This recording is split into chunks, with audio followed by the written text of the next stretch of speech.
ನಮಸ್ಕಾರ ವಿದ್ಯಾರ್ಥಿಗಳೇ. ನನ್ನ ಹೆಸರು ಶಿವಕುಮಾರ್ ಸೂರ್ಯವಂಶಿ. ಸಮಾಜ ಅಧ್ಯಯನವನ್ನು ಸಮಾಜ ಪಾಠವನ್ನು ನಾವು ಅಭ್ಯಾಸ ಮಾಡ್ತಾ ಇದ್ದೇವೆ. ನಾವು ಕಳೆದ 9 ಅಧ್ಯಾಯಗಳನ್ನು ಮುಗಿಸಿ ಈಗ 10ನೇ ಅಧ್ಯಾಯದಲ್ಲಿ ನಾವು ನಿನ್ನೆಯಿಂದ ಅಭ್ಯಾಸ ಮಾಡ್ತಾ ಇದ್ದೇವೆ. ಭೌಗೋಳಿಕವಾಗಿ ನಮ್ಮ ದೇಶದ ಭೌಗೋಳಿಕ ಪ್ರದೇಶಗಳನ್ನು ನಾವು ನೋಡಿದ್ದೇವೆ. ಇವತ್ತು ನಾವು ಪ್ರಾಕೃತಿಕ ವಿಭಾಗಗಳನ್ನು ನಾವು ನೋಡೋರಾಗಿದ್ದೇವೆ ನಮ್ಮ ದೇಶಕ್ಕೆ ಸಂಬಂಧಪಟ್ಟ ಹಾಗೆ. ವಿದ್ಯಾರ್ಥಿಗಳೇ, ವಿಶೇಷವಾಗಿ ಪ್ರೆಸೆಂಟ್ ಕ್ಲಾಸ್ನಿಂದ ಕೊಡುತ್ತಿರುವಂಥ ನಿಮಗೆ ಈ ಕ್ಲಾಸು, ಆನ್ಲೈನ್ ಕ್ಲಾಸು ವಿಶೇಷವಾದಂಥ ಕೂಡಿದೆ ಅಂತ ಹೇಳಿ ನಾನು ನಿಮಗೆ ಹೇಳಕ್ಕೆ ಇಷ್ಟಪಡ್ತೀನಿ. ಯಾಕೆಂದರೆ ಈ ಪ್ರೆಸೆಂಟ್ ಕ್ಲಾಸಿನ ಮುಖ್ಯಸ್ಥರು ಹಾಗೂ ಎಲ್ಲ ಸಿಬ್ಬಂದಿ ವರ್ಗದವರು ನಿಮ್ಮ ಸಲುವಾಗಿ, ಅಂದರೆ ವಿಶೇಷವಾಗಿ ಗ್ರಾಮೀಣ ಭಾಗದ ಮಕ್ಕಳಿಗಾಗಿ ಹಾಗೂ ಕನ್ನಡ ಮಾಧ್ಯಮದಲ್ಲಿ ಓದುತ್ತಿರುವ ಶಾಲೆಯ ಮಕ್ಕಳಿಗಾಗಿ, ನಿಮ್ಮ ಯಶಸ್ಸಿಗಾಗಿ, ಅಂದರೆ ನಿಮ್ಮ ಹೆಚ್ಚಿನ ವಿದ್ಯಾಭ್ಯಾಸದ ಅನುಕೂಲಕ್ಕಾಗಿ ಈ ಆನ್ಲೈನ್ ಕ್ಲಾಸನ್ನು ಪ್ರಾರಂಭಿಸಲಾಗಿದೆ. ಸೊ ವಿದ್ಯಾರ್ಥಿಗಳೇ, ತಾವು ಒಳ್ಳೆ ರೀತಿಯಲ್ಲಿ ಅಭ್ಯಾಸ ಮಾಡಿ ಇಲ್ಲಿ ಹೇಳುತ್ತಿರುವಂಥ ಎಲ್ಲ ವಿಷಯಗಳನ್ನು ತಾವು ಒಳ್ಳೆ ರೀತಿಯಲ್ಲಿ ನೆನಪಿನಲ್ಲಿಟ್ಟುಕೊಂಡು ಪರೀಕ್ಷೆಯಲ್ಲಿ ಅಲ್ಲ, ಇಡೀ ನಿಮ್ಮ ಜೀವನದಲ್ಲೇ ನೀವು ಯಶಸ್ವಿ ಆಗಬೇಕಂತೇಳಿ ನಮ್ಮ ಸಂಸ್ಥೆಯ ಹಾಗೂ ನನ್ನ ವೈಯಕ್ತಿಕ ಉದ್ದೇಶವಾಗಿದೆ. ನಿಮಗೆ ಯಾವುದೇ ರೀತಿಯ ಸಮಸ್ಯೆಗಳಿದ್ದರೆ, ಯಾವುದೇ ರೀತಿಯ ಸಂಶಯಗಳಿದ್ದರೆ, ಏನೇ ಪ್ರಶ್ನೆಗಳಿಗಳದ ತಾವು ಕಮೆಂಟ್ ಬಾಕ್ಸ್ನಲ್ಲಿ ನಮ್ಮನ್ನು ತಿಳಿಸಿದರೆ ನಾವು ಆ ಸಮಸ್ಯೆನ, ಆ ವಿಷಯವನ್ನು ನಿಮ್ಮನ್ನು ತಿಳಿಸಿ ಹೇಳುವರಾಗಿದ್ದೇವೆ. ಸೊ ಈಗ ನಾವು ಆ ಪಾಠಕ್ಕೆ ಬರೋಣ ವಿದ್ಯಾರ್ಥಿಗಳೇ. ಈಗ ನಾವು ಪ್ರಾಕೃತಿಕ ವಿಭಾಗಗಳು ಅನ್ನುವಂಥ ಒಂದು ವಿಷಯವನ್ನು ಇವತ್ತಿನ ದಿವಸ ನಾವು ಓದವರಾಗಿದ್ದೇವೆ. ಭಾರತವು ವಿವಿಧ ಬಗೆಯ ಭೂ ಸ್ವರೂಪಗಳನ್ನು ಒಳಗೊಂಡಿದೆ. ನೋಡಿ, ನಿನ್ನೆ ಕೂಡ ಈ ವಿಷಯನ ಬಂದಿತ್ತು. ಏನಂತಂದರೆ ವಿವಿಧತೆಯಲ್ಲಿ ಏಕತೆ ಅನ್ನುವಂಥ ವಿಷಯನೂ ಕೂಡ ನಿನ್ನೆ ಕೂಡ ನಾವು ಅಭ್ಯಾಸದಲ್ಲಿ ಓದಿದ್ದೇವೆ. ವಿವಿಧತೆಯಲ್ಲಿ ಏಕತೆ ಅನ್ನೋದು ನಾನು ನಿನ್ನೆ ಹೇಳಿದ್ದೀನಿ, 40ರಿಂದ 50 ಕಿಲೋಮೀಟರ್ ನಾವು ಚೇಂಜ್ನಲ್ಲಿ ಹೋದಾಗ, 40ರಿಂದ 50 ಕಿಲೋಮೀಟರ್ ನಾವು ದೂರದ ವಿಸ್ತೀರ್ಣದಲ್ಲಿ ನಾವು ಪರೀಕ್ಷೆಯನ್ನು ಮಾಡಿದಾಗ ನಮ್ಮ ದೇಶದ ಜನರ ಉಡುಗೆ ತೊಡುಗೆ, ಅಡುಗೆ ಪದಾರ್ಥ ಮತ್ತು ಭಾಷೆ, ಆಡುವ ಭಾಷೆ, ಕುಡಿಯುವ ನೀರು, ಸಾಂಸ್ಕೃತಿಕ ಎಲ್ಲವನ್ನು ನಾವು ವಿವಿಧ ರೀತಿಯಲ್ಲಿ ಚೇಂಜಸ್, ಅಂದರೆ ಬೇರೆ ಬೇರೆ ವಿಧಗಳಲ್ಲಿ ನಾವು ಕಾಣುವರಾಗಿದ್ದೇವೆ. ಯಾಕೆಂದರೆ ಭಾರತವು ಏನಾಗಿದೆ, ವಿವಿಧ ಬಗೆಯ ಸ್ವರೂಪಗಳನ್ನು ಒಳಗೊಂಡಿದೆ. ಯಾವುದರ ವಿಷಯವಾಗಿ? ಪ್ರಾಕೃತಿಕ ವಿಷಯವಾಗಿ. ಯಾವ ರೀತಿ ಭೂಭಾಗಗಳಲ್ಲಿ ಬೇರೆ ಬೇರೆ ರೀತಿಯಲ್ಲಿ ಒಳಗೊಂಡಿದೆಯೋ ನಮ್ಮ ದೇಶ, ಅದೇ ರೀತಿ ಪ್ರಾಕೃತಿಕವಾಗಿಯೂ ಕೂಡ ನಮ್ಮ ದೇಶವು ವಿವಿಧ ಬಗೆಯ ಸ್ವರೂಪಗಳನ್ನು ಒಳಗೊಂಡಿದೆ. ಈ ಸ್ವರೂಪಗಳು ದೇಶದ ವಿವಿಧ ಭಾಗಗಳಲ್ಲಿ ನಮಗೆ ಕಂಡುಬರುತ್ತದೆ. ಇವುಗಳು ಭೂ ಇತಿಹಾಸದ ವಿವಿಧ ಅವಧಿಗಳಲ್ಲಿ ನಿರ್ಮಿತವಾಗಿದ್ದವು. ಭೂರಚನೆ ಹಾಗೂ ಮೇಲ್ಮೈ ಲಕ್ಷಣಗಳಲ್ಲಿ ವ್ಯತ್ಯಾಸಗಳನ್ನು ಹೊಂದಿವೆ. ಇವುಗಳನ್ನು ಆಧರಿಸಿ ದೇಶವನ್ನು 4 ಪ್ರಧಾನ ಭೂ ಸ್ವರೂಪ ವಿಭಾಗಗಳಾಗಿ ವಿಂಗಡಿಸಲಾಗಿದೆ. ಸೊ ನಮ್ಮ ದೇಶದ ಭೂ ಪ್ರದೇಶವನ್ನು 4 ಭಾಗಗಳಲ್ಲಿ ವಿಂಗಡಣೆ ಮಾಡಲಾಗಿದೆ. ಈ ಇಡೀ ದೇಶದ ಭೂಪ್ರದೇಶವನ್ನು ಸ್ಟಡಿ ಮಾಡಿ, ಅಂದರೆ ಅಧ್ಯಯನ ಮಾಡಿ, ಯಾರು? ನಮ್ಮ ಭೂಗರ್ಭಶಾಸ್ತ್ರದ ತಜ್ಞರು, ಭೂಗಣಿ ಇಲಾಖೆಯಲ್ಲಿ ಬರುವಂಥ, ಭೂ ಮತ್ತು ಗಣಿ ಇಲಾಖೆಯಲ್ಲಿ ಬರುವಂಥ ಹಿರಿಯ ಅಧಿಕಾರಿಗಳು, ಹಿರಿಯ ವಿಜ್ಞಾನಿಗಳು ಇಡೀ ನಮ್ಮ ದೇಶದ ಭೂಭಾಗವನ್ನು ಅಧ್ಯಯನ ಮಾಡಿರ್ತಾರೆ. ಪರೀಕ್ಷೆ ಮೂಲಕವಾಗಿ, ಅಂದರೆ ಮಣ್ಣಿನ ಪರೀಕ್ಷೆ ಮೂಲಕವಾಗಿ ಅಧ್ಯಯನ ಮಾಡಿ ಅದನ್ನು 4 ಭಾಗಗಳಲ್ಲಿ ವಿಂಗಡಣೆ ಮಾಡಿದ್ದಾರೆ. 4 ಭಾಗಗಳಲ್ಲಿ ಅದನ್ನು ವಿಂಗಡಿಸಿದ್ದಾರೆ. ಅದು ಯಾವ್ಯಾವ ಅನ್ನೋದು ನಾವಿಲ್ಲಿ ನೋಡೋಣ. ಮೊದಲನೇದಾಗಿ ಉತ್ತರ ಪರ್ವಗಳು. ನೋಡ್ರಿ, ಮೊದಲನೇದಾಗಿ ಉತ್ತರ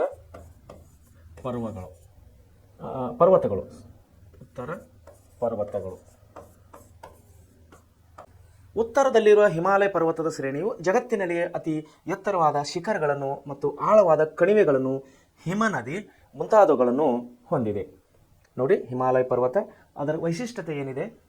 ಅದು ಜಗತ್ತಿನಲ್ಲಿಯೇ, ಯಾವುದು? ಹಿಮಾಲಯ ಪರ್ವತ ಅದು ಜಗತ್ತಿನಲ್ಲಿಯೇ ಅತಿ ಎತ್ತರವಾದಂಥ ಶಿಖರಗಳನ್ನು ಹೊಂದಿದೆ. ಒಂದು ಉದಾಹರಣೆ ಮೂಲಕವಾಗಿ ಹೇಳಬೇಕಂದ್ರೆ, ಅಲೆಕ್ಸಾಂಡರ್ ದ ಗ್ರೇಟ್, ತಾವು ಹೆಸರನ್ನು ಕೇಳಿರ್ತೀರಿ.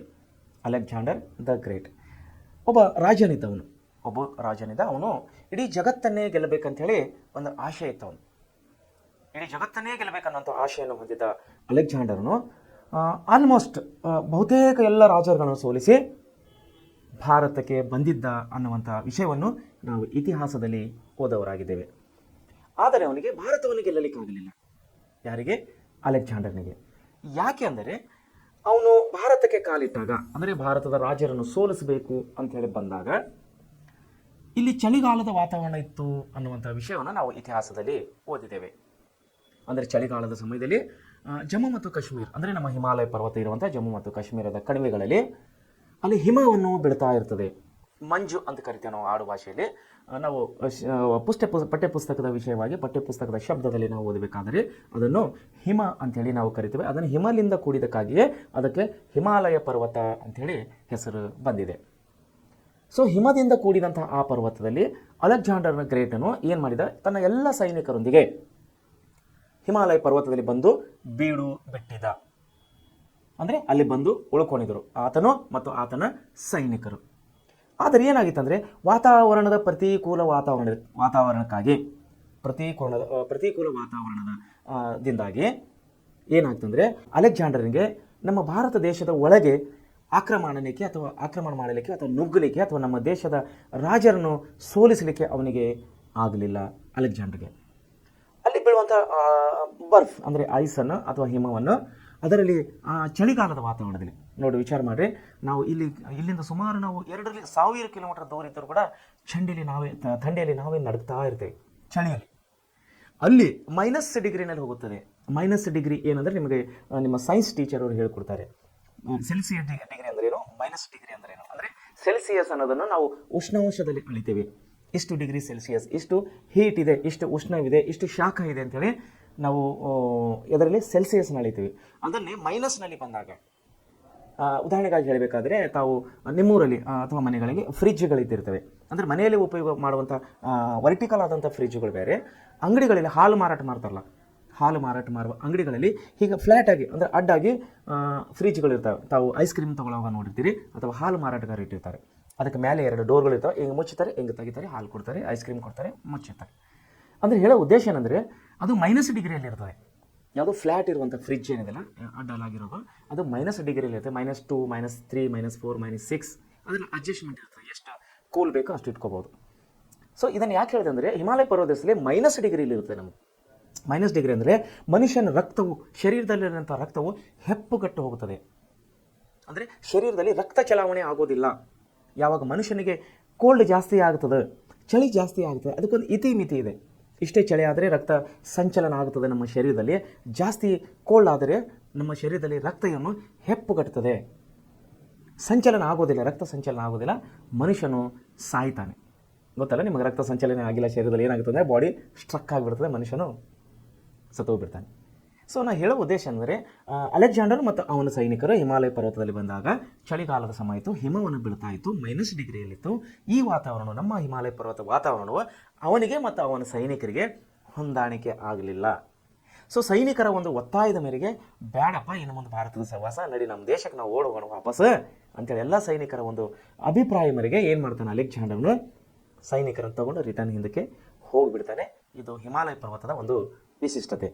ಇದನ್ನು ಯಾಕೆ ಹೇಳಿದೆ ಅಂದರೆ ಹಿಮಾಲಯ ಪರ್ವತ ಏನಾಗಿದೆ ಅಂದರೆ ಎಂಥ ಒಂದು ಪರ್ವತ ಇದೆ ಅಂದರೆ ಜಗತ್ತಿನಲ್ಲಿ ಅತ್ಯಂತ ಎತ್ತರವಾದ ಶಿಖರಗಳು ಮತ್ತು ಆಳವಾದ ಕಣಿವೆಗಳನ್ನು ಹೊಂದಿದೆ.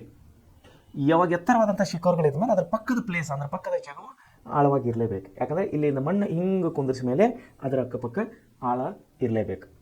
ಸೊ ಏನಾಗುತ್ತೆ ಅಂದರೆ ಹಿಮ ನದಿ ಮುಂತಾದವು ಹೊಂದಿದೆ, ಶಿಖರವಾದ ಆಳದ ಕಣಿವೆಗಳು ಹೊಂದಿದೆ ಮತ್ತು ಹಿಮ ನದಿಗಳು ಹೊಂದಿದೆ. ಹಿಮಾಲಯ ಪರ್ವತ ಶ್ರೇಣಿಯು ಪಾಮೀರ್ ಗ್ರಂಥಿಯಿಂದ ಪ್ರಾರಂಭವಾಗಿ, ನೋಡ್ರಿ ಹಿಮಾಲಯ ಪರ್ವತವು ಪಾಮೀರ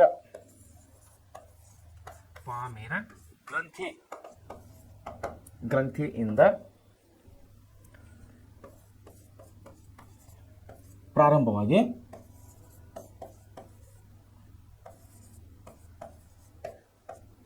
ಪ್ರಾರಂಭವಾಗಿ ಪೂರ್ವದಲ್ಲಿ ಅರುಣಾಚಲ ಪ್ರದೇಶದವರೆಗೆ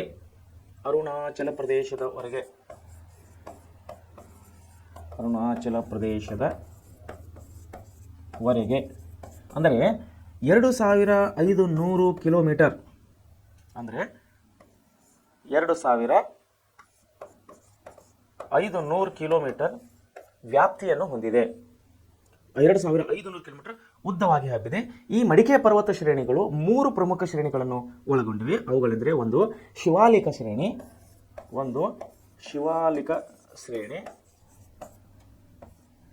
ಆಮೇಲೆ ಎರಡನೇದು ಬಂದು ಹಿಮಾಚಲ ಮಧ್ಯಭಾಗ ಅಂತೇಳಿ, ಅದರ ಹೆಸರು ಹಿಮಾಚಲ, ಅದು ಮಧ್ಯಭಾಗ ಅಂತೇಳಿ ನಾವು ಕರಿತೀವಿ. ಇನ್ನೊಂದು ಮೂರನೇದು ಬಂದು ಮಹಾಹಿಮಾಲಯ, ಮೂರನೇದಾಗಿ ಮಹಾಹಿಮಾಲಯ. ಸೊ ಈ 3 ಪರ್ವತ ಶ್ರೇಣಿಗಳಲ್ಲಿ ಹಿಮಾಲಯ ಪರ್ವತವು ಕೂಡಿದೆ. ಒಂದು ಶಿವಾಲಿಕ ಶ್ರೇಣಿ ಅಂದರೆ ಅದು ಯಾವ ಟೈಪ್ ಇದೆ ಅಂದರೆ ಹಿಮಾಲಯ ಪರ್ವತದ ಪಾದದ ಬೆಟ್ಟಗಳು ಒಂದು ಟೈಪ್ ಅಂತ ಹೇಳ್ತೀವಿ. ಇನ್ನೊಂದೇನೆಂದ್ರೆ ಹಿಮಾಚಲ ಅಂದರೆ ಮಧ್ಯ ಹಿಮಾಲಯ, ಮಧ್ಯ ಭಾಗದಲ್ಲಿ ಬರುವಂಥ ಮಧ್ಯ ಹಿಮಾಲಯ, ಮತ್ತು ಮಹಾ ಹಿಮಾಲಯ ಅಂದರೆ ಹಿಮಾದ್ರಿ ಅಂದರೆ ಶಿಖರ ಅಂತೇಳಿ ನಾವು ಕರಿತೀವಿ. ಅಂದರೆ ಪಾದ, ಮಧ್ಯ ಮತ್ತು ಅದರ ಶಿಖರ, ಅದಕ್ಕೇನಂತ ಕರಿತೀವಿ ನಾವು ಹಿಮಾಲಯ ಅಂಥೇಳಿ ನಾವು ಅದನ್ನು ಕರೆಯುವರಾಗಿದ್ದೇವೆ. ಶಿವಾಲಿಕ ಶ್ರೇಣಿ ಅಂದರೆ ಏನು ನೋಡಿ. ಶಿವಾಲಿಕ ಶ್ರೇಣಿ ಇದು ಹಿಮಾಲಯ ಪರ್ವತಗಳಲ್ಲಿ ಇತ್ತೀಚೆಗೆ ನಿರ್ಮಿತವಾದುದು. ಯಾವುದು? ಶಿವಾಲಿಕ ಶ್ರೇಣಿ ಅನ್ನೋದು ಹಿಮಾಲಯ ಪರ್ವತದಲ್ಲಿ ಇದು ಇತ್ತೀಚೆಗೆ ಪರ್ವತಗಳಲ್ಲಿ ಇತ್ತೀಚೆಗೆ ಇದು ನಿರ್ಮಾಣವಾಗಿದ್ದು. ಇದು ಅತ್ಯಂತ ದಕ್ಷಿಣದಲ್ಲಿರುವ ಸರಣಿ ಹಾಗೂ ಅತಿ ಕಡಿಮೆ ಎತ್ತರವನ್ನು ಹೊಂದಿದೆ. ಇದನ್ನು ಹಿಮಾಲಯದ ಪಾದ ಅಥವಾ ಬೆಟ್ಟಗಳು ಎಂದು ಸಹ ನಾವು ಕರೆಯುವರಾಗಿದ್ದೇವೆ. ಇಲ್ಲಿ ಸಮತಟ್ಟಾದ ಕಿರಿದಾದ ಮೈದಾನಗಳಿವೆ. ಈ ಮೈದಾನಗಳು ಡೋನ್ಗಳು ಎಂದು ಕರೆಯುವರು.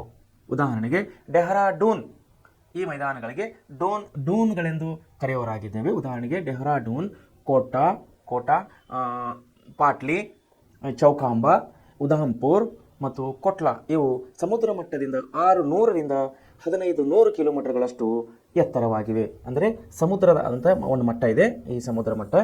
ಈ ಸಮುದ್ರ ಮಟ್ಟದಿಂದ ಮೇಲ್ಗಡೆ ಅಂದರೆ ಎಷ್ಟು? 600ರಿಂದ 15 ಮೀಟರ್, 600ರಿಂದ 1500 ಏನಿದೆ ಇದು 615ರಿಂದ ಮೀಟರ್ಗಳಷ್ಟು. ಅಂದರೆ 1 ಮೀಟರ್ ಅಂದರೆ 3.3 ಕಿಲೋಮೀಟರ್ ಅಂತೇಳಿ ನಾವು ಕರಿತೀವಿ. 1 ಮೈಲ್ ಅಂದರೆ 1 ಮೀಟರ್ ಅಂದರೆ 15 ಮೀಟರ್ 3.3 ಫೀಟ್ಗೆ ಕರಿತೀವಿ. 3.3 ಫೀಟ್ಗೆ ನಾವು 1 ಮೀಟರ್ ಅಂತೇಳಿ ಕರಿತೀವಿ. 3.3 ಫೀಟ್ ಅಂದರೆ ಅಡಿ ಅಂತೇಳಿ ಕರಿತೀವಿ ನಾವು ಕನ್ನಡದಲ್ಲಿ. ಇದನ್ನು ಇಂಗ್ಲೀಷ್ನಲ್ಲಿ ಫೂಟ್ ಅಂತೇಳಿ ಕರಿತೀವಿ. ಸೊ ಇದನ್ನು ಏನಾಗಿದೆ ಅಂದರೆ ಪಾದ ಅಂತೇಳಿ ಕರಿತೀವಿ. ಹಿಮಾಲಯ ಬೆಟ್ಟದ ಸಮತಟ್ಟಾದ ಪ್ರದೇಶ ಇದ್ದಿದ್ದರಿಂದ, ಅಂದರೆ ಈಕ್ವಲ್ ಭೂಮಿ, ಸಮ ಭೂಮಿ ಇದ್ದಿದ್ದರಿಂದ ಇದನ್ನು ಹಿಮಾಲಯ ಪರ್ವತದ ಪಾದ ಅಂಥೇಳಿ ನಾವು ಕರೆಯುವರಾಗಿದ್ದೇವೆ. ಇದರ ಇನ್ನೊಂದು ಹೆಸರು ಶಿವಾಲಿಕ ಶ್ರೇಣಿ ಅಂತೇಳಿ. ಆಮೇಲೆ ಎರಡನೇ ಶ್ರೇಣಿ ಬಂದು ಹಿಮಾಚಲ ಅಂದರೆ ಮಧ್ಯಭಾಗ. ಹಿಮಾಚಲ ಅಂದರೆ ಮಧ್ಯಭಾಗದಲ್ಲಿ ಏನೇನು ಬರ್ತಾ ಇದೆ ಅಂದರೆ ಇದು ಹಿಮಾಲಯ ಪರ್ವತಗಳಲ್ಲಿ ಅತಿ ಎತ್ತರವಾದಂಥ ಹಾಗೂ ಮೊದಲು ನಿರ್ಮಿತಗೊಂಡಿರುವಂಥ ಶ್ರೇಣಿಯಾಗಿದೆ. ಯಾವುದು? ಹಿಮಾಚಲ ಏನಾಗಿದೆ? ಇದು ಮಹಾ ಹಿಮಾಲಯ ಮತ್ತು ಶಿವಾಲಿಕ ಬೆಟ್ಟಗಳ ನಡುವೆ ಅಂದರೆ 3600 ಮೀಟರ್ಗಳಿಂದ ಎಷ್ಟಿದೆ ಅಂತ ಇದು 4500 ಮೀಟರ್ಗಳವರೆಗೆ, 4500 ಮೀಟರ್ಗಳವರೆಗೆ ಇದು ಸರಾಸರಿ ಎತ್ತರವನ್ನು ಹೊಂದಿದೆ. ನೋಡಿ, 4500 ಮೀಟರ್ ಅಂದರೆ ಸಣ್ಣ ಮಾತ. 1 ಮೀಟರ್ ಅಂದರೆ ಇಷ್ಟಾಗುತ್ತೆ, 3.3 ಫೂಟ್ ಅಂತ ಕರಿತೀವಿ ನಾವು, ಇಷ್ಟಾಗುತ್ತೆ. ಇಂಥದ್ದು 4500 ಮೀಟರ್ ಎತ್ತರದಿಂದ ಕೂಡಿದೆ ನಮ್ದು. ಯಾವುದು ಅಂದರೆ ಹಿಮಾಚಲ ಅಂದರೆ ಹಿಮಾಲಯ ಬೆಟ್ಟದ, ಹಿಮಾಲಯ ಪರ್ವತದ ಮಧ್ಯಭಾಗ ಅಂತೇಳಿ ನಾವು ಕರೆಯುವರಾಗಿದ್ದೇವೆ. ಇದು 3500 ಅಂದರೆ 3600 ಮೀಟರ್ನಿಂದ 4500 ಮೀಟರ್ಗಳ ಸರಾಸರಿ ಎತ್ತರದಲ್ಲಿ ಹೊಂದಿದೆ. ಇವು 60ರಿಂದ 80 ಕಿಲೋಮೀಟರ್ ಅಗಲವಾಗಿವೆ. ನೋಡಿ, 60ರಿಂದ 80 ಕಿಲೋಮೀಟರ್ ಅಂದರೆ ನಿಯರ್ ಬೈ ಇಲ್ಲಿಂದ ನಮಗೆ ಬೆಳಗಾವಿಯಿಂದ 70 ಕಿಲೋಮೀಟರ್, ಹೆಚ್ಚು ಕಮ್ಮಿ ನಮ್ಮ ಧಾರವಾಡ ಬಸ್ ಸ್ಟ್ಯಾಂಡ್ಲಿಂದ 70 ಕಿಲೋಮೀಟರ್ ದೂರದ ಡಿಸ್ಟೆನ್ಸ್ ಇದೆ ಬೆಳಗಾವಿ ಪಟ್ಟಣ. ಸೊ ಇಲ್ಲಿಂದ ಬೆಳಗಾವಿವರೆಗೆ ಎಷ್ಟು ಡಿಸ್ಟೆನ್ಸ್ ಇದೆಯಲ್ಲ ಅಷ್ಟು ಅಗಲವಾದಂತಹ ಅದು ಪರ್ವತವಿದೆ. ನೋಡಿ ಎಷ್ಟು ದೊಡ್ಡ ಪ್ರಮಾಣದಲ್ಲಿ ಆಯಿತು. ಬಹುಶಃ ನಾವು ನೋಡಿಲ್ಲ ಇನ್ನು ಹಿಮಾಲಯ ಪರ್ವತ. ಅದರ 70 ಕಿಲೋಮೀಟರ್ ಅಗಲವಾದಂಥ ಅದು ಪ್ರದೇಶವನ್ನು ಹೊಂದಿದೆ ಅಂದರೆ ಎಷ್ಟು ಒಂದು ದೊಡ್ಡ ಪರ್ವತ ಇರಬೇಕು, ತಾವುಗಳೇ ವಿಚಾರ ಮಾಡಿರಿ. ಇಲ್ಲಿ ಅನೇಕ ಸಮಾನಾಂತರ ಪರ್ವತ ಶ್ರೇಣಿಗಳಿವೆ. ಈ ಹಿಮಾಲಯದಲ್ಲಿ ಅನೇಕ ಸಮಾನಾಂತರ ಅಂದರೆ ಸಣ್ಣ ಸಮವಾದಂತಹ ಪರ್ವತ ಶ್ರೇಣಿಗಳಿವೆ. ಅವುಗಳೆಂದರೆ ಪೀರ್ ಪಂಜಾಲ್, ಮಹಾಭಾರತ ಶ್ರೇಣಿ, ನಾಗತಿಬ್ಬ, ಮಸೂರಿ ಇತ್ಯಾದಿ. ಮತ್ತು ಕಾಂಗ್ರಾ ಮತ್ತು ಕುಲು ಇಲ್ಲಿರುವ ಪ್ರಸಿದ್ಧ ಕಣಿವೆಗಳಾಗಿವೆ. ಒಂದು ಕಾಂಗ್ರಾ, ನೋಡಿ ಕಾಂಗ್ರಾ, ಇನ್ನೊಂದು ಕುಲು. ಇವು ಎರಡು ಪ್ರಸಿದ್ಧ ಇಲ್ಲಿರುವಂತಹ ಏನಪ್ಪ ಅಂದರೆ ಕಣಿವೆಗಳಾಗಿವೆ ಇವು. ಸಿಮ್ಲಾ, ಮಸೂರಿ, ನೈನಿತಾಲ್, ರಾಣಿಖೇತ್, ಚಕ್ರಾತ್ ಮತ್ತು ಡಾರ್ಜಿಲಿಂಗ್ ಇತ್ಯಾದಿ ಇಲ್ಲಿ ಗಿರಿಧಾಮಗಳಿವೆ. ಗಿರಿಧಾಮ ಅಂದರೆ ಸುಂದರವಾದಂತಹ ಮನಮೋಹಕವಾದಂತಹ ಧಾಮಗಳು, ಅಂದರೆ ಉದ್ಯಾನವನಗಳಿಂದ ದೊಡ್ಡ ಪ್ರಮಾಣದಲ್ಲಿರೋದಕ್ಕೆ ಅದಕ್ಕೆ ನಾವು ಗಿರಿಧಾಮಗಳಂಥೇಳಿ ಕರಿತೀವಿ. ಅವು 4 ಇದೆ. ಒಂದು ಸಿಮ್ಲಾ ಇದೆ, ಎರಡನೇದು ಮಸೂರಿ, ನೈನಿತಾಲ್ ಇದೆ, ಮತ್ತು ರಾಣಿಖೇತ್ ಇದೆ, ಮತ್ತು ಚಕ್ರಾತ್ ಮತ್ತು ಡಾರ್ಜಿಲಿಂಗ್. ಈ ಡಾರ್ಜಿಲಿಂಗ್ನ ಡಾರ್ಜಿಲಿಂಗ್ ಅಂತೇಳಿ ಇನ್ನೊಂದು ನಮ್ಮ ಆಸಾಮ್ ಹತ್ರ, ಆಸಾಮ್ ಬಹುಶಃ ರಾಜಧಾನಿ ಅನ್ಕೋತೀನಿ ನಾನು, ಆಸಾಮ್ ರಾಜಧಾನಿ ಡಾರ್ಜಿಲಿಂಗ್. ಅಲ್ಲಿನ ಚಹಾ ಅಂದರೆ ಟೀ ಪೌಡರ್ ಅಂತ ಕರಿತೀವಲ್ಲ, ನಾವು ಮನೆಯಲ್ಲಿ ಚಹಾ ಮಾಡ್ತೀವಲ್ಲ, ಅದು ಚಹಾ ಪುಡಿ ಆಸಾಮ್ನಿಂದ ಮತ್ತು ಡಾರ್ಜಿಲಿಂಗ್ನಲ್ಲಿ ಬೆಳೆಯುತ್ತೆ ಒಂಥರ ಚಹಾ ಪುಡಿ ಏನದಲ್ಲ, ಅದು ತುಂಬ ಫೇಮಸ್ ಆಗಿದೆ, ತುಂಬ ಟೇಸ್ಟ್ ಆಗಿರ್ತದೆ, ಅದು ಫೇಮಸ್ ಆಗಿದೆ ಡಾರ್ಜಿಲಿಂಗ್ ಟೀ ಅಂತೇಳಿ. ಸೊ ಈ ರೀತಿ ಇದು ಹಿಮಾಚಲ ಅಂದರೆ ಹಿಮದ ಮಧ್ಯಭಾಗದಿಂದ ಇದು ಕೂಡಿದೆ. ಮೂರನೇದಾಗಿ ಹಿಮಾದ್ರಿ ಅಂತ ಹೇಳಿ ಕರಿತೀವಿ ನಾವು. ಹಿಮಾದ್ರಿ ಅಂದರೆ ಇದು ಶಿಖರ ಅಂದರೆ ತಲೆಯ ಭಾಗ ಅಂತ ಕರಿಬೋದು ನಾವು. ಮೊದಲನೇದಾಗಿ ಸಮತಟ್ಟದ ಪಾದಭಾಗ ಇತ್ತು, ಎರಡನೇದಾಗಿ ಮಧ್ಯಭಾಗ ಹಿಮಾಚಲ ಇತ್ತು, ಈಗ ಮೂರನೇದಾಗಿ ಹಿಮಾದ್ರಿ ಅಂತ ಹೇಳಿ ಇದು ಶಿಖರದ ಭಾಗಕ್ಕೆ ನಾವು ಕರೆಯವರಾಗಿದ್ದೇವೆ. ಇದು ಹಿಮಾಲಯ ಪರ್ವತಗಳ ಅತಿ ಎತ್ತರವಾದಂತಹ ಹಾಗೂ ಮೊದಲು ನಿರ್ಮಿತಗೊಂಡಂತಹ ಶ್ರೇಣಿಯಾಗಿದೆ. ಅತಿ ಎತ್ತರವಾದಂಥ ಇದು ಪರ್ವತ ಶ್ರೇಣಿಯಾಗಿದೆ. ಇದು ಸಂಪೂರ್ಣವಾಗಿ ಹಿಮದಿಂದ ಆವರ್ತವಾಗಿದೆ. ನೋಡಿರಿ, ಸಂಪೂರ್ಣವಾಗಿ ಹಿಮದಿಂದ ಆವರ್ತವಾಗಿದೆ. ನಾನು ಮುಂಚೆನೇ ಹೇಳಿದೆ ನಿಮ್ಗೆ, ಭೂಮಿ ಸರಿ ಸಮಾನದಲ್ಲಿ ನಾವು -5, 6, 7, 8 ಡಿಗ್ರಿ ಸೆಲ್ಸಿಯಸ್ ನಾವು ಅಲ್ಲಿ ಉಷ್ಣಾಂಶವನ್ನು ಕಾಣುವರಾಗಿದ್ದೇವೆ. ಮೈನಸ್ ಅಂದಮೇಲೆ ಮನುಷ್ಯ ರಕ್ತ ಹೆಪ್ಪುಗಡ್ತದೆ. ಮನುಷ್ಯನ ಬಾಡಿಯಲ್ಲಿ ಅಂದರೆ ದೇಹದಲ್ಲಿ ರಕ್ತ ಸಂಚಲನ ಆಗೋದಿಲ್ಲ, ರಕ್ತ ಗಟ್ಟಿಯಾಗಿಬಿಡ್ತದೆ. ಆಟೋಮೆಟಿಕ್ ನಮ್ಮ ನರದಲ್ಲಿ ಆಡುವಂಥ ರಕ್ತವು ಆಟೋಮೆಟಿಕ್ ಗಟ್ಟಿಯಾಗಿ ಮನುಷ್ಯನ ಶರೀರದಲ್ಲಿ ರಕ್ತ ಚಲನೆ ಆಗೋದಿಲ್ಲ, ರಕ್ತ ಸಂಚಲನೆ ಆಗೋದಿಲ್ಲ. ಆಗ ಮನುಷ್ಯನು ಸಾಯಬೇಕಾಗ್ತದೆ. ಸೊ ಅದಕ್ಕಾಗಿ ನೋಡಿ, ನೀವು ಇಷ್ಟು ವಿಚಾರ ಮಾಡ್ಬೋದು, ಸರ್ ಇಷ್ಟು ಚೆನ್ನಾಗೈತಿ ಹಿಮಾಲಯ ಪರ್ವತ, ಇಷ್ಟು ಸುಂದರವಾಗೈತಿ ನೋಡೋಕೆ, ಇಡೀ ನಮ್ಮ ದೇಶದಲ್ಲಿ ಒಂದು ಮನಮೋಹಕವಾದಂಥ ಸ್ಥಳವಿದೆ, ಹಾಗಾದ್ರೆ ನಾವು ಅಲ್ಲಿ ಮನೆಯ ಕಟ್ಕೊಂಡು ಯಾಕಿರಬಾರ್ದು ಅಂಥ ಸುಂದರವಾದ ಒಂದು ಸ್ಥಳದಲ್ಲಿ. ಅದೇ ಪಾಯಿಂಟ್ ಇದೆ, ಅಲ್ಲಿ ಮನುಷ್ಯರಿಗೆ ವಾಸಿಸಲಿಕ್ಕೆ ಬರೋದಿಲ್ಲ. ಯಾಕಂದರೆ ವಾತಾವರಣದ ಪ್ರತಿಕೂಲ ವಾತಾವರಣ, ಮನುಷ್ಯನು ವಾಸಿಸಲಿಕ್ಕೆ ಅಲ್ಲಿ ಬರೋದಿಲ್ಲ. ಯಾಕಂದರೆ ಪ್ರತಿಕೂಲ ವಾತಾವರಣದಿಂದ ಅದು ಅಲ್ಲಿನ ಹವಾಮಾನ ಕೂಡಿದೆ. -ಡಿಗ್ರಿಯಲ್ಲಿ ಹೋದಾಗ ಮನುಷ್ಯನು ವಾಸ ಮಾಡಕ್ಕೆ ಬರೋದಿಲ್ಲ, ಮನುಷ್ಯನು ಸತ್ತು ಹೋಗ್ತಾನೆ. ಸೊ ಇದರಿಂದಾಗಿ ಇದು ಸಂಪೂರ್ಣವಾಗಿ ಹಿಮದಿಂದ ಕೂಡಿದ್ದರಿಂದ ಏನಾಗ್ತಾ ಇದೆ, ಅದುದರಿಂದ ಇದನ್ನು ಹಿಮಾದ್ರಿ ಅಂತೂ ನಾವು ಕರೆಯವರಾಗಿದ್ದೇವೆ. ಸಮುದ್ರ ಮಟ್ಟದಿಂದ ಈ ಶ್ರೇಣಿಯು 6000 ಮೀಟರ್ನಿಂದ 8000 ಮೀಟರ್ಗಿಂತಲೂ ಹೆಚ್ಚು ಎತ್ತರವಾಗಿದೆ. ಮಹಾ ಹಿಮಾಲಯದಲ್ಲಿ ಅತ್ಯಂತ ಎತ್ತರವಾದ ಶಿಖರಗಳು ಇವೆ. ಪ್ರಪಂಚದಲ್ಲಿ ಅತ್ಯುನ್ನತ ಶಿಖರವಾದಂತಹ ಮೌಂಟ್ ಎವರೆಸ್ಟ್ ಸುಮಾರು 8840 ಮೀಟರ್, 8848 ಮೀಟರ್ ಏನಿದೆ ಅದು ಯಾವುದು, ಮೌಂಟ್ ಎವರೆಸ್ಟ್ ಶಿಖರವನ್ನು 8848 ಮೀಟರ್ ನೇಪಾಳ ಮತ್ತು ಟಿಬೆಟ್ ಇದು ಮಧ್ಯದಲ್ಲಿದೆ. ಈ ಸರಣಿಯಲ್ಲಿರುವ ಇತರೆ ಮುಖ್ಯ ಶಿಖರಗಳೆಂದರೆ ಕಾಂಚನಗಂಗಾ, ಧವಳಗಿರಿ, ನಂದಾದೇವಿ, ಗೌರಿಶಂಕರ್. ಇದು ಅನೇಕ ಹಿಮನದಿಗಳನ್ನು ಹೊಂದಿದೆ.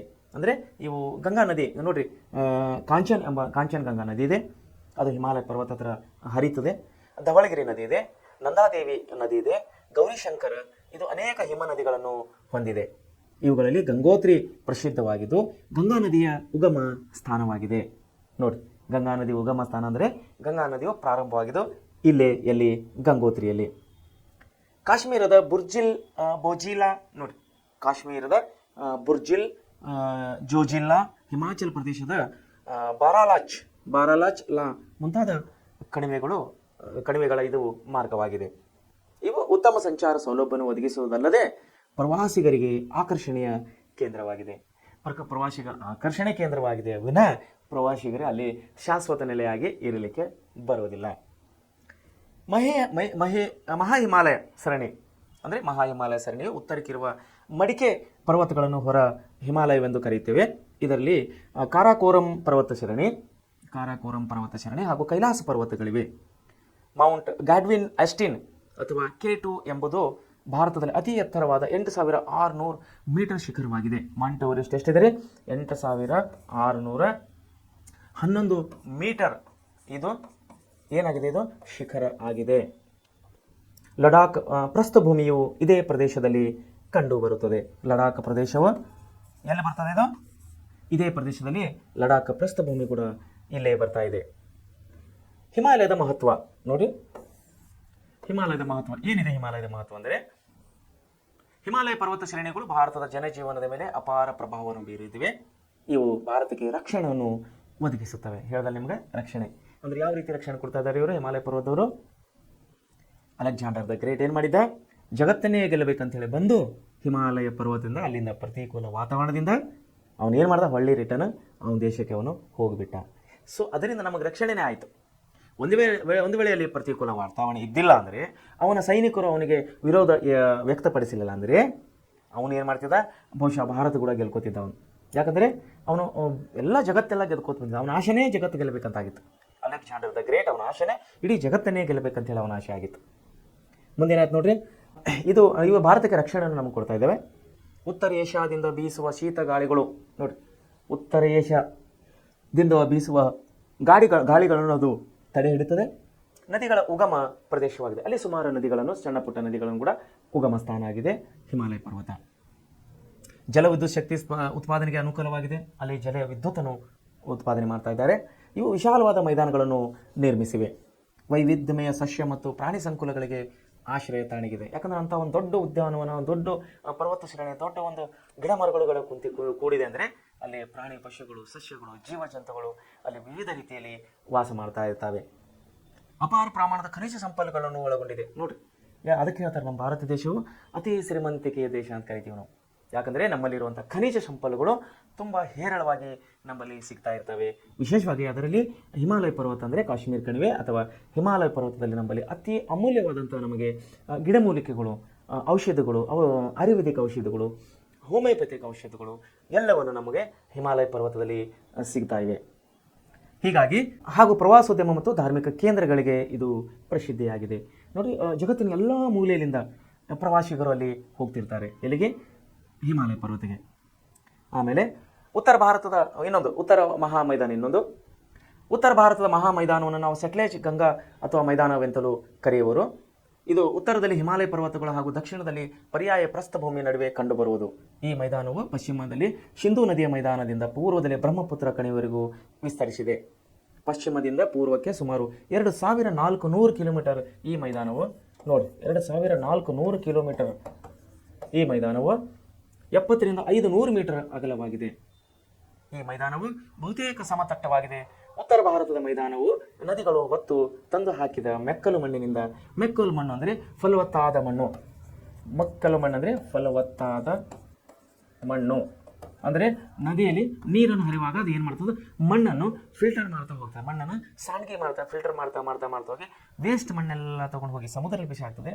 ಫಲವತ್ತಾದ ಮಣ್ಣನ್ನು ಅದು ಅಲ್ಲಿ ಬಿಡ್ತಾ ಹೋಗ್ತದೆ. ಸೊ ಅದನ್ನು ನಾವು ಮೆಕ್ಕಲು ಮಣ್ಣು ಅಂತೇಳಿ ಕರೆಯುತ್ತರಾಗಿದ್ದೇವೆ. ಮೆಕ್ಕಲು ಮಣ್ಣಿನಿಂದ ನಿರ್ಮಿತವಾಗಿರುವ ಸಂಚಯನ್ ಇದು ಮೈದಾನವಾಗಿದೆ. ಯಾವುದು? ಉತ್ತರದ ಮಹಾಮೈದಾನ. ಒಂದು ವಿಷಯವನ್ನು ನಿಮಗೆ ತಿಳಿದಿರಲಿ, ಏನಂದರೆ ಬಬರ್ ಅನ್ನೋಂಥ ಒಂದು ಪ್ರದೇಶದ ಬಗ್ಗೆ ನಿಮಗೆ ಹೇಳ್ತಾ ಇದ್ದೀವಿ. ಏನಂದರೆ ಉತ್ತರದ ತಪ್ಪಲಿನಲ್ಲಿ ನದಿಗಳು ಮೈದಾನವನ್ನು ಪ್ರವೇಶಿಸುವ ಕಡೆ ಇವುಗಳು ಹೊತ್ತು ತಂದ ದಪ್ಪ ಶಿಲಾಚೂರುಗಳು ಸಂಚಯಿಸಿವೆ. ಇದನ್ನೇ ಬಬರ್ ಎಂದು ಕರೆಯುತ್ತೇವೆ. ಬಂಗರ್ ಅಂದರೆ ಪುರಾತನ ಕಾಲದಲ್ಲಿ ಸಂಚಯಿತವಾದ ಮೆಕ್ಕಲು ಮಣ್ಣನ್ನು ಬಂಗರ್ ಎಂದು ನಾವು ಕರೆಯುತ್ತೇವೆ. ಖದರ್ ಅಂದರೆ ಇತ್ತೀಚಿನ ಅವಧಿಯಲ್ಲಿ ಸಂಚಯಿತಗೊಂಡು ನಿರ್ಮಿತವಾಗಿರುವ ಮೆಕ್ಕಲು ಮಣ್ಣನ್ನು ನಾವು ಖದರ್ ಅಂತೇಳಿ ನಾವು ಕರೆಯುವರಾಗಿದ್ದೇವೆ. ಮೌಂಟ್ ಎವರೆಸ್ಟ್ ಪರ್ವತದ ಎತ್ತರವನ್ನು ಮೊದಲ ಬಾರಿಗೆ ನಿಖರವಾಗಿ ಗುರುತಿಸಿದವರು ರಾಧಾನಾಥ್ ಶಿಕ್ದರ್.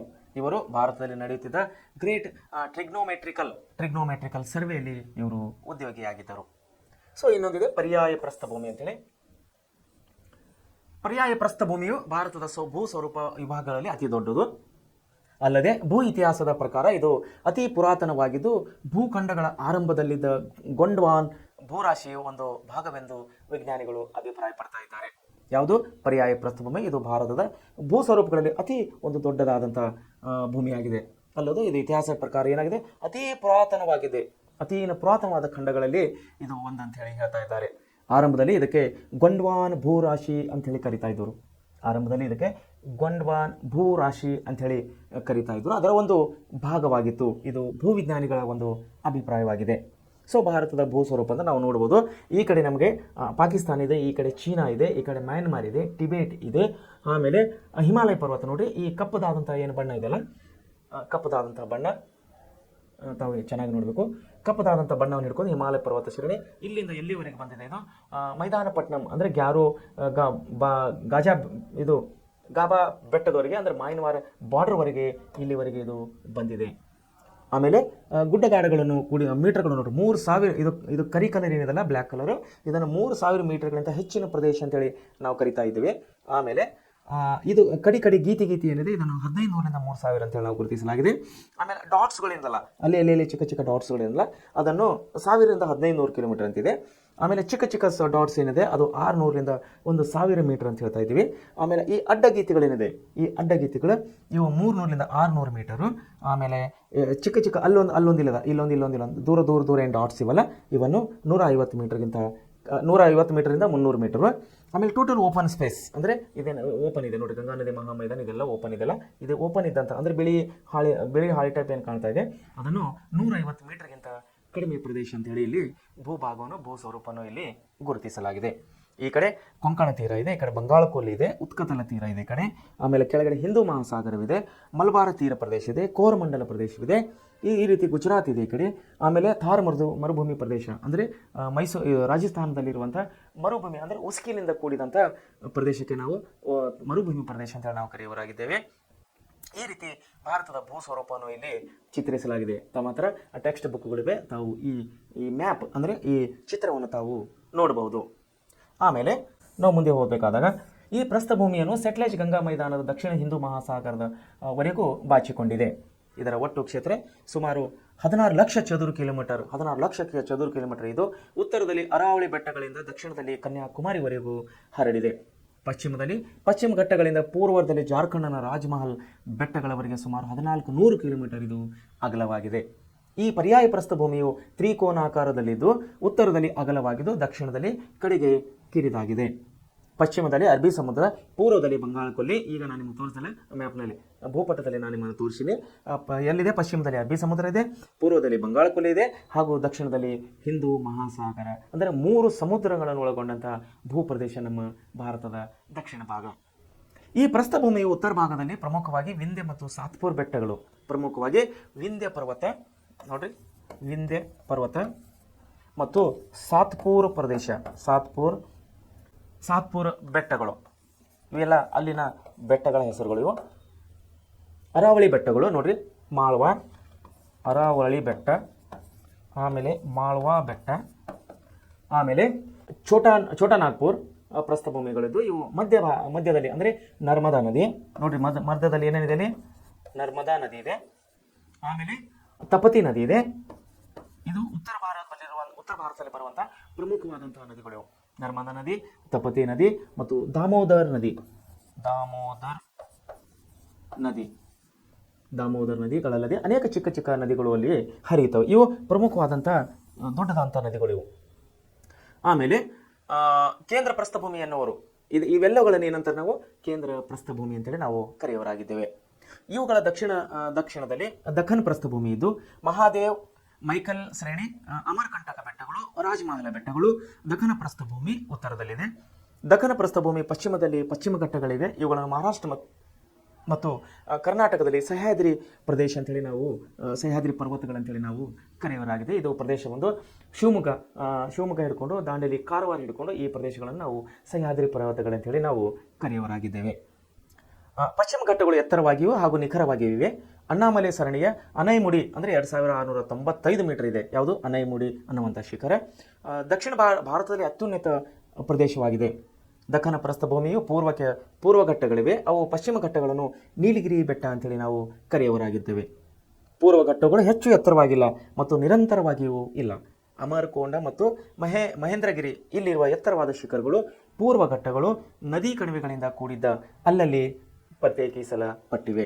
ಸೊ ಈ ಪ್ರಸ್ಥಭೂಮಿಯನ್ನು ಆರ್ಥಿಕವಾಗಿ ಹೆಚ್ಚು ಪ್ರಾಮುಖ್ಯತೆಯನ್ನು ಪಡೆದಿದೆ. ಯಾಕೆಂದರೆ ಇಲ್ಲಿ ಅಪಾರವಾದಂತಹ ಖನಿಜ ಸಂಪನ್ಮೂಲಗಳಿವೆ. ನಾನು ಮುಂಚೆನೇ ಹೇಳಿ ನಿಮಗೆ, ಅಪಾರವಾದ ಖನಿಜ ಪ್ರದೇಶಗಳನ್ನು ಕೂಡಿದಂಥ ನಮ್ಮ ಭಾರತ ದೇಶವು ಸಂಪತ್ಭರಿತ ದೇಶವಾಗಿದೆ. ಭಾರತ ದ್ವೀಪವು ಹೊರತುಪಡಿಸಿ ಸುಮಾರು 6100 ಕಿಲೋಮೀಟರ್ ಉದ್ದದಷ್ಟು ಕರಾವಳಿ ತೀರವನ್ನು ಹೊಂದಿದೆ. ಇದು ಪಶ್ಚಿಮದಲ್ಲಿ ಗುಜರಾತ್ನ ಕಚ್ ಪ್ರದೇಶದಿಂದ ಪೂರ್ವದಲ್ಲಿ ಗಂಗಾ ನದಿಯ ಮುಖಜಬವರೆಗೂ ಇದು ವಿಸ್ತರಿಸಿದೆ. ತೀರ ಪ್ರದೇಶದ ಉದ್ದಕ್ಕೂ ಕಂಡುವ ಕಿರಿದಾದ ಮೈದಾನವನ್ನು ನಾವು ಕರಾವಳಿ ಮೈದಾನವೆಂದು ಹೇಳಿ ನಾವು ಕರೆಯುವರಾಗಿದೆ. ಭಾರತದ 9 ರಾಜ್ಯಗಳು ಕರಾವಳಿ ತೀರವನ್ನು ಹೊಂದಿವೆ. ಭಾರತದ ಕರಾವಳಿಯನ್ನು ಪಶ್ಚಿಮ ಕರಾವಳಿ ಮತ್ತು ಪೂರ್ವ ಕರಾವಳಿ ಎಂದು ನಾವು 2 ಭಾಗಗಳಲ್ಲಿ ವಿಂಗಡಿಸಲಾಗಿದೆ. ಅಂದರೆ ಈ ಕಡೆ ಆಂಧ್ರ ಪ್ರದೇಶ, ಬಂಗಾಳ ಕೊಲ್ಲಿ, ಈ ಕಡೆ ಬರುವಂತಹ ಎಲ್ಲ ನಾವು ಬಂದರುಗಳಿಗೆ ಅಂದರೆ ಕರಾವಳಿಗಳಿಗೆ ನಾವು ಪೂರ್ವ ಕರಾವಳಿ ಅಂತ ಕರೆದರೆ, ಈ ಕಡೆ ಅಂದರೆ ಮಂಗಳೂರು, ಗೋವಾ, ಬಾಂಬೆ, ಗುಜರಾತ್, ಕೆಳಗೆ ಮದ್ರಾಸ್, ಕೇರಳ, ಇವೆಲ್ಲ ಬಾರ್ಡರ್ಗಳಲ್ಲಿ ಬರುವಂತಹ ಕರಾವಳಿ ಪ್ರದೇಶ ಇದೆ. ಇದನ್ನು ನಾವು ಪಶ್ಚಿಮ ಕರಾವಳಿ ಅಂತೇಳಿ ಕರೆಯುವರಾಗಿದ್ದೇವೆ. ಪಶ್ಚಿಮ ಕರಾವಳಿ ಅರಬ್ಬಿ ಸಮುದ್ರ ಮತ್ತು ಪಶ್ಚಿಮ ಘಟ್ಟಗಳ ನಡುವೆ ಗುಜರಾತಿನ ಕಚ್ನಿಂದ ಕನ್ಯಾಕುಮಾರಿ ಭೂಶಿರದವರೆಗೆ ಅಂದರೆ 1500 ಕಿಲೋಮೀಟರ್ಗಳಷ್ಟು ವ್ಯಾಪ್ತಿ ಎನ್ನುವುದು ಹೊಂದಿದೆ. ಇದನ್ನು ಕೇರಳದಲ್ಲಿ ಮಲಬಾರ್ ತೀರ, ಕರ್ನಾಟಕ ಅಥವಾ ಕೆನರಾ ತೀರ, ಗೋವಾ ಮತ್ತು ಮಹಾರಾಷ್ಟ್ರಗಳಲ್ಲಿ ಕೊಂಕಣ ತೀರ ಮತ್ತು ಗುಜರಾತಿನಲ್ಲಿ ಗುಜರಾತ್ ತೀರ ಎಂದು ವಿಂಗಡಿಸಲಾಗಿದೆ. ಮುಂಬೈ, ನವಶೇವ, ಮರ್ಮುಗೋವಾ, ಕೊಚ್ಚಿ, ಕಾಂಡ್ಲಾ, ಕಾರವಾರ, ನವಮಂಗಳೂರು ಇಲ್ಲಿನ ಮುಖ್ಯ ಬಂದರುಗಳಾಗಿವೆ. ಕನ್ಯಾಕುಮಾರಿಯಿಂದ ಉತ್ತರದಲ್ಲಿ ಗಂಗಾ ನದಿ ಮುಖಜ ಭೂಮಿಯವರೆಗೆ ಪೂರ್ವ ಘಟ್ಟಗಳು ಹಬ್ಬಿವೆ. ಪೂರ್ವ ಘಟ್ಟ ಹಾಗೂ ಬಂಗಾಳ ಕೊಲ್ಲಿಯ ನಡುವೆ ಪೂರ್ವ ಕರಾವಳಿ ಮೈದಾನವಿದೆ. ಪೂರ್ವ ಕರಾವಳಿಯು ಮೈದಾನವು ಹೆಚ್ಚು ಅಗಲ ಮತ್ತು ಒಂದೇ ರೀತಿ ಸಮತಟ್ಟಾಗಿದೆ. ಇದು ಮಹಾನದಿ, ಗೋದಾವರಿ ನದಿ, ಕೃಷ್ಣ ಮತ್ತು ಕಾವೇರಿ ನದಿಗಳ ಮುಖಜ ಭೂಮಿಗಳನ್ನು ಒಳಗೊಂಡಿದೆ. ಪೂರ್ವ ತೀರದಲ್ಲಿ ಸಮುದ್ರದ ಉಪ್ಪು ನೀರಿನಿಂದ ನಿರ್ಮಿತವಾದ ಕೆಲವು ಸರೋವರಗಳು ಅಥವಾ ಲಗೋನುಗಳಿವೆ. ಇವುಗಳಲ್ಲಿ ಒಡಿಶಾದ ಚಿಲ್ಕಾ, ಆಂಧ್ರ ಪ್ರದೇಶದ ಪುಲಿಕಾಟ್ ಸರೋವರಗಳು ಮುಖ್ಯವಾಗಿವೆ. ಪೂರ್ವ ಕರಾವಳಿಯನ್ನು ಉತ್ಕಲ ತೀರ ಮತ್ತು ಕೋರಮಂಡಲ ತೀರ ಅಂತ ಹೇಳಿ ನಾವು ಕರೆಯುವರಾಗಿದ್ದೇವೆ. ಸೊ ದ್ವೀಪಗಳು ಭಾರತಕ್ಕೆ ಸೇರುವ ಒಟ್ಟು 247 ದ್ವೀಪಗಳಿವೆ. ಭಾರತಕ್ಕೆ ಸೇರಿರುವ ಒಟ್ಟು 247 ದ್ವೀಪಗಳು. ದ್ವೀಪ ಅಂದರೆ ಸುತ್ತಮುತ್ತ ನೀರಿರ್ತದೆ, ಮಧ್ಯದಲ್ಲಿ ನಡುಗಡ್ಡೆ ಇರ್ತದೆ, ಅದಕ್ಕೆ ನಾವು ಒಂದು ದ್ವೀಪ ಅಂತೇಳಿ ನಾವು ಕರೆಯುವರಾಗಿದ್ದೇವೆ. ದ್ವೀಪ ಅಂದರೆ ಸುತ್ತಮುತ್ತ ನೀರಿರ್ತದೆ, ಸೆಂಟರ್ನಲ್ಲಿ ಅಂದರೆ ಮಧ್ಯದಲ್ಲಿ ಒಂದು ಗುಡ್ಡ ಪ್ರದೇಶ ಇರ್ತದೆ, ಒಂದು ಭೂಭಾಗ ಇರ್ತದೆ, ಅಲ್ಲಿ ಜನ ವಾಸಿಸ್ತಾರೆ, ಅಲ್ಲಿ ವ್ಯಾಪಾರ ವಾಹಿವಟ್ಟು ಎಲ್ಲವನ್ನು ನಡೀತಾ ಇರ್ತದೆ, ಅದಕ್ಕೆ ನಾವು ದ್ವೀಪ ಅಂತೇಳಿ ಕರೆಯುವರಾಗಿದ್ದೇವೆ. ಇಂತಹ ದ್ವೀಪಗಳು ನಮ್ಮ ಭಾರತ ದೇಶಕ್ಕೆ ಅಂದರೆ ನಮ್ಮ ದೇಶಕ್ಕೆ ಸಂಬಂಧಪಟ್ಟಂತಹ ದ್ವೀಪಗಳು ಎಷ್ಟಿವೆ ಅಂದರೆ 247 ದ್ವೀಪಗಳಿವೆ. ಅವುಗಳಲ್ಲಿ 204 ದ್ವೀಪಗಳು ಬಂಗಾಳ ಕೊಲ್ಲಿಯಲ್ಲಿ ಮತ್ತು 43 ದ್ವೀಪಗಳು ಅರಬ್ಬಿ ಸಮುದ್ರದಲ್ಲಿವೆ. ಮನ್ನಾರ ಖಾರಿಯಲ್ಲಿ ಕೆಲವು ಹವಳದ ದ್ವೀಪಗಳಿವೆ. ಬಂಗಾಳ ಕೊಲ್ಲಿ ಇರುವ ಅಂಡಮಾನ್ ಮತ್ತು ನಿಕೋಬಾರ್ ದ್ವೀಪಗಳು ಗಟ್ಟಿಯಾದ ಮತ್ತು ಜ್ವಾಲಾಮುಖಿಯಿಂದ ನಿರ್ಮಿತ ಶಿಲೆಗಳಿಂದ ಕೂಡಿದೆ. ಲಕ್ಷದ್ವೀಪಗಳು ಹವಳದ ದ್ವೀಪಗಳಾಗಿವೆ. ಭಾರತ ದಕ್ಷಿಣದ ತುದಿಯು ನಿಕೋಬಾರ್ ದ್ವೀಪದ ದಕ್ಷಿಣ ತುದಿಯಲ್ಲಿದೆ. ಇದನ್ನು ಇಂದಿರಾ ಪಾಯಿಂಟ್ ಎಂದು ಕರೆಯುತ್ತೇವೆ. ಅಂದರೆ ನಾವು ನಿನ್ನೆ ನೋಡಿದ್ದೇವಲ್ಲ ಇಂದಿರಾ ಪಾಯಿಂಟ್ ಅಂತ ಹೇಳಿ, ನಿಮಗೆ ನಾನು ಭಾವಚಿತ್ರದಲ್ಲಿ ತೋರಿಸಿದೆ. ಎಲ್ಲಿದೆ ಅಂದಿರೋದು ಇಂದಿರಾ ಪಾಯಿಂಟ್ ಅದನ್ನು ನಾವು ನಿನ್ನೆ ನೋಡಿದಂಥ ಒಂದು ಇಲ್ಲಿದೆ ನೋಡ್ರಿ, ಇಂದಿರಾ ಪಾಯಿಂಟ್. ಪಿಗ್ಮಿಲಿಯನ್ ಪಾಯಿಂಟ್ ಅಂತ ನಾವು ಕರಿತೀವಿ, ಇದನ್ನು ಇಂದಿರಾ ಪಾಯಿಂಟ್ ಅಂತ ನಾವು ಕರಿತೀವಿ. ಅಂದರೆ ಈ ಮೊದಲನೇದಾಗಿ ಇಂದಿರಾ ಪಾಯಿಂಟ್ ಎಲ್ಲಿ ಇನ್ನೊಂದು ಸ್ಟಾರ್ಟ್ ಆಗ್ತದೆ ಇಲ್ಲಂದರೆ 3214 ಕಿಲೋಮೀಟರ್ ಇದೆ ಉದ್ದದ ನಮ್ಮ ದೇಶದ ಉದ್ದದ ಏನಿದೆ ಅಲ್ಲ, ಅಫ್ಘಾನಿಸ್ತಾನ ಬಾರ್ಡರ್ ಕಾಶ್ಮೀರದಿಂದ ಇಂದಿರಾ ಕೋಲ್ನಿಂದ ಪ್ರಾರಂಭ ಆದಂತಹ ನಮ್ಮ ದೇಶವು ಇಂದಿರಾ ಪಾಯಿಂಟ್ವರೆಗೆ ಇಲ್ಲಿವರೆಗೆ ಬಂದು ನಿಲ್ಲುವಂಥದ್ದಾಗಿದೆ. ಸೊ ಇದು ನಮ್ಮ ದೇಶದ ಒಂದು ಪ್ರಾಕೃತಿಕ ಲಕ್ಷಣಗಳಿಂದ ಕೂಡಿದಂತಹ ವಿವರಗಳನ್ನು ನಾವು ಇಲ್ಲಿವರೆಗೆ ನೋಡಿದ್ದೇವೆ. ಸೊ ವಿದ್ಯಾರ್ಥಿಗಳೇ ನಾವು ನಿನ್ನೆಯಿಂದ ನೋಡಿದಂಥ ಈ ಪಾಠ ಭಾರತೀಯ ಭೌಗೋಳಿಕ ಪ್ರದೇಶ ಮತ್ತು ಪ್ರಾಕೃತಿಕ ಲಕ್ಷಣಗಳು ನಿನ್ನೆ ಮತ್ತು ಇವತ್ತು ನಾವು ಅವಧಿಯಲ್ಲಿ 2 ಕ್ಲಾಸ್ಗಳಲ್ಲಿ ನಾವು ಅಭ್ಯಾಸ ಮಾಡಿದ್ದೇವೆ. ದಯಮಾಡಿ ವಿದ್ಯಾರ್ಥಿಗಳು ತಾವೆಲ್ಲರೂ ಒಳ್ಳೆ ರೀತಿಯಿಂದ ಅಭ್ಯಾಸ ಮಾಡಬೇಕು, ಒಳ್ಳೆ ರೀತಿಯ ವಿಷಯಗಳು ನೆನಪಿನಲ್ಲಿ ಇಟ್ಟುಕೊಳ್ಳಬೇಕು. ಓದಿಂಥದ ಪಾಠ ನೀವು 2-3 ಸಾರಿ ರಿಪೀಟ್ ಓದಿದ್ರು ಕೂಡ ತೊಂದರೆ ಇಲ್ಲ. ಯಾಕಂದರೆ ಎಷ್ಟು ನೀವು ಆಳವಾಗಿ ಅಧ್ಯಯನ ಮಾಡ್ತೀರೋ ಅಷ್ಟು ನಿಮ್ಮ ಬುದ್ಧಿಶಕ್ತಿ ಅಂದರೆ ನೆನಪಿನ ಶಕ್ತಿಯನ್ನು ಜಾಸ್ತಿ ಆಗುತ್ತೆ ಅಂತ ಹೇಳಿ ನಾನು ಹೇಳೋಕೆ ಇಷ್ಟಪಡ್ತೇನೆ. ಸೊ ಅದಕ್ಕಾಗಿ ವಿದ್ಯಾರ್ಥಿಗಳೇ ತಾವು ಒಳ್ಳೆಯರಿಂದ ಅಭ್ಯಾಸ ಮಾಡಿ ನೀವು ನಿಮ್ಮ ಮುಂದಿನ ಶೈಕ್ಷಣಿಕ ಜೀವನವನ್ನು ತಾವು ಯಶಸ್ವಿಯಾಗಲಿ ಅಂತೇಳಿ ನಾನು ಈ ಮೂಲಕ ಹಾರೈಸುವನಾಗಿದ್ದೇನೆ. ಧನ್ಯವಾದಗಳು.